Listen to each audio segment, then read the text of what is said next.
partnership? I'm not wholly convinced that they can be.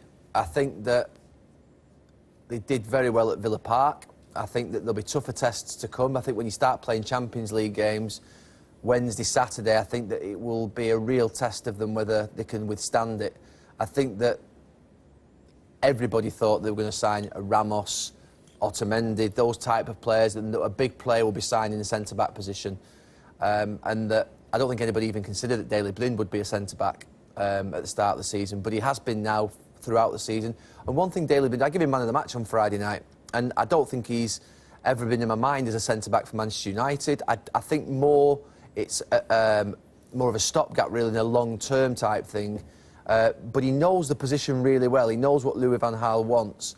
And I have to say, for United's point of view, they defend really well, and they're tough to beat. And on Friday, they didn't play particularly well, but when you talk about playing well, defending is a big part of the game, and you'll have to probably search a long way to find a more well-drilled back four unit in the league at this moment in time, and the unit in front of them. They are really, really well-drilled. They know what they're doing, and Blind was a big part of it. I'm going to highlight him down in his bottom corner. He was always organising. He was the one, if you just watch his arm movements as the ball goes back, now you see him in a second as the ball gets transferred out. He's the one, they're pushing up past the line.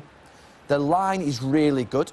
Look at him there, Blind. He's got his arms out wide. He wants that team up the pitch. I think you did a piece on Manchester United last season when they started to play really well in that 3 or 4 games around the City game, Tottenham, Liverpool, where the compact unit was incredible. And it was the same on Friday. It was impressive to watch. These are the pictures that you only see on this camera. We don't see them when you're watching it at home. And that's why I gave Daley Blind man of the match, because he was marshalling that back four magnificently. And it was immaculate. And then they drop off just at the right time. They hold the line as long as possible. And then they get there in the channel and win the ball. Only got a couple of clips for you, but just goes to show how good they were in terms of their line, the compact nature. It's something that we don't see a lot of in the league, but we see it from Manchester United. And you see him there in the middle. Just take it back a touch. And that's the one reason that Louis van Gaal trusts him completely, because he knows exactly what he wants. He's an intelligent player.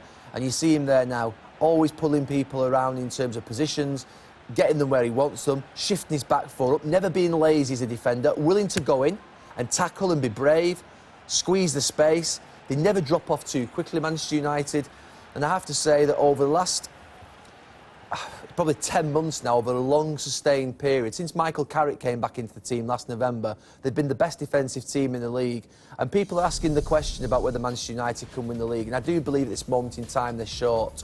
But this is a really good foundation to build from. And the football going forward is probably more, when would you ever say that Manchester United's football going forward would be more of a concern than the defending?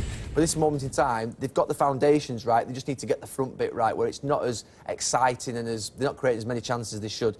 But they can go a long way if they keep keeping clean sheets like they are. And that starts effectively when they've gone to a back four. It is. I mean, they played a number of different systems in the first part of last season. They played the diamond, they played 3 at the back, they played 4-2-3-1, 4-4-1-1, all the rest of them. And then they settled down a lot when Michael Carrick come into the team. With now Schneiderlin in there, who I think is a really good midfield player in terms of breaking up play, they've got something to build from. It's just they've got to get more expression in that final part and create more chances.